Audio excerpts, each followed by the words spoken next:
श्रीराम समर्थ श्रीराम. दशक 11, समास 10. निस्पृह वर्तणूक. महंतांची लक्षणं सांगून झाल्यानंतर महंतांच्या निस्पृहतेकडे भर देतात. लोकसंग्रह करणारा, त्यांना मार्गदर्शन करणारा महंत हा कसा असायला हवा? तर तो अनासक्त हवा. आणि आजच्या काळामध्ये ही गोष्ट पचनी पडणं जरा कठीणच. आसक्त राहून लोकांचा मतांसाठी वापर करून घेण्याचा हा जो सुकाळ झालेला आहे तो इथे अपेक्षितच नाही.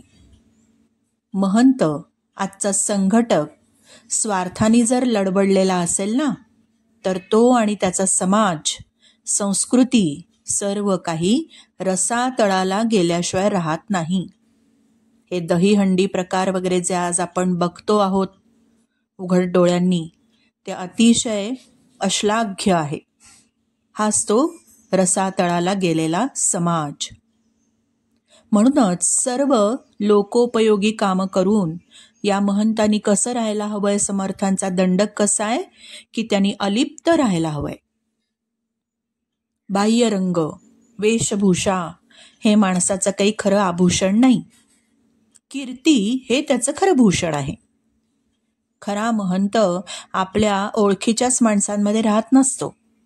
तो नवनवीन माणसं शोधतो, त्यांना आपलीशी करून घेतो, त्यांचं अंतरंग सुधारतो.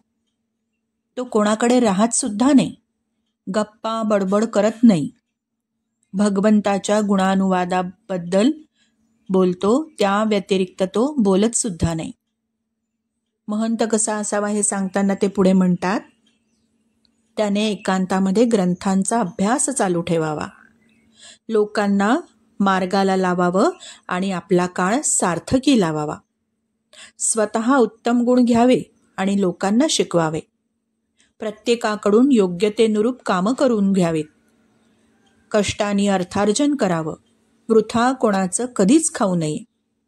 आपल्यासारख्या गुणी लोकांना महंत करावं आणि जेणेकरून सामान्य जनांना त्याचा उपयोग व्हावा, ज्ञानसंपन्न करता येईल असं पाहावं. Star note.